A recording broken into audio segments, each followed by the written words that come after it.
welcome to the Heavy Spoilers Show. I'm your host Paul, aka Mr. Give Your Girl Ditkovich in this bitch, and this video we're breaking down how Dr. Octopus will be returning for Spider-Man No Way Home. Alfred Molina dropped a big interview last week that made me crown him the new Spoiler Man, and there's a lot to talk about in it. We're also going to be discussing how this links in with Jamie Foxx's Electro, as well as some plot leaks towards the end of the video.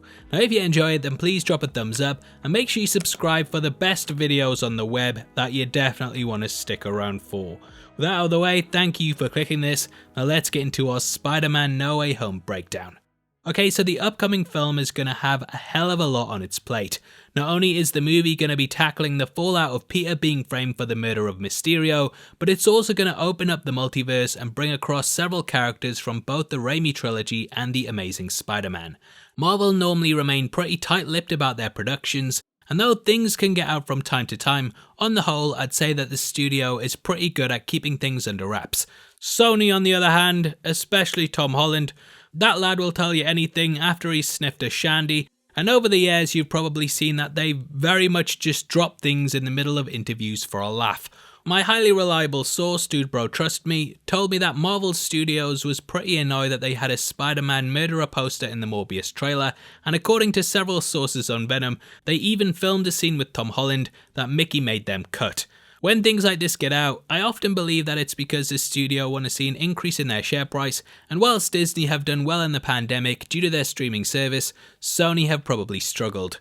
Heck, I can't even get a PS5, so they need to announce whatever they can to keep things positive. Now Alfred Molina played Dr. Octopus in Spider-Man 2, and in my opinion it's one of the best comic book movies ever made. He recently did an interview with Variety whilst promoting Promising Young Woman and let a lot slip out. He said that when Spider-Man 2 was being filmed, everything was kept under wraps, but with this project it's all over the internet, so he didn't mind spilling the beans. Pain! Now Molina has revealed that he's coming back as a brand new character called Doc Ock. Just kidding, and he is coming back as Dr. Octopus. When discussing the role, the actor stated that, though he's 17 years older than when he first played the character, that he would be de-aged for the film. Now there are obviously a lot of questions surrounding this, and Molina discussed with director John Watts how he would still be alive, and he said that he was simply told, in this universe no one really dies. So yay! That entire character arc in Spider-Man 2 about him becoming a good guy after freeing himself of the grief of the death of his wife and the tentacles was pointless, yay! Corporations. Now, I am actually quite excited for it, and Molina did say that No Way Home would start off at the end of Spider-Man 2 with Dr. Octopus in the river. In case you haven't seen the movie, Doc Ock was obsessed with creating a fusion reactor that would provide clean energy. This malfunctioned and bonded his mechanical arms to his body. Now I never understood why that was the big scientific breakthrough in the film, and not the amazing mechanical arms that would make the human race leap forward millions of years on the evolutionary treadmill in terms of what we could do, but it's a giant big sun that takes the forefront. It's just a giant big sun. Now Doc Ock ended up endangering the city by trying to carry out the experiment, but Peter Parker talked him around into bringing an end to the madness. The film ended with him drowning the sun in order to stop it from destroying the city, and he apparently died along with it.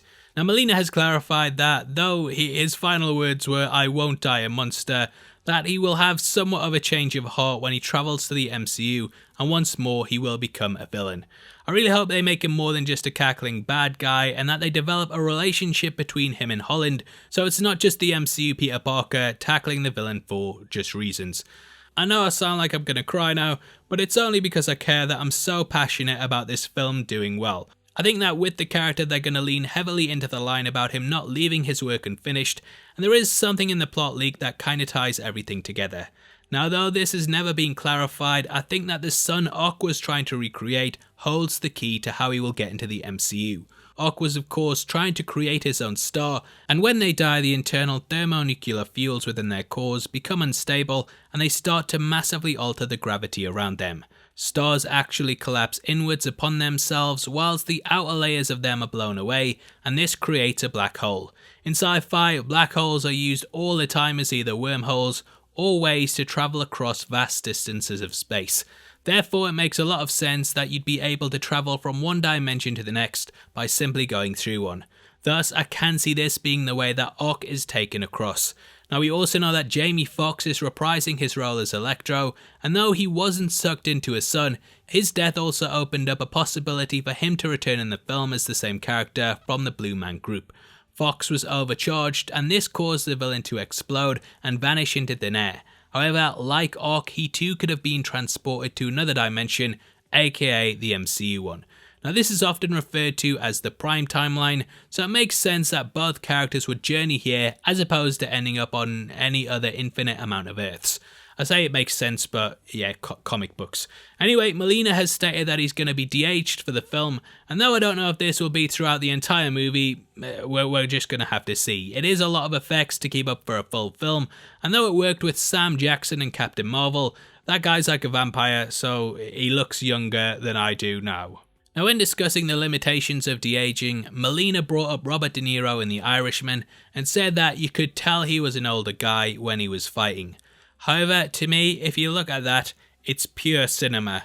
Pure cinema, that is. He did, however, say that it's mainly the tentacles doing the work, but I could possibly see them just having him go over to the universe and then have him remain in that for the remainder of the MCU, though he is a guy with giant tentacles, so maybe they will just de-age him for the entire film. Now, with these two big baddies in the MCU, I can see Tom Holland needing some help, and this will potentially involve Doctor Strange pulling Tobey Maguire and Andrew Garfield from the multiverse. Though as of recording this, they haven't been confirmed for the film. We all know they're in it, yeah? Just tell us. We already know. Just tell us. Now that takes us to the plot leaks, which we will be discussing in just a bit. Before that though, I just want to let you know that on the 30th of April, we're giving away 3 copies of Zack Snyder's Justice League in 4K.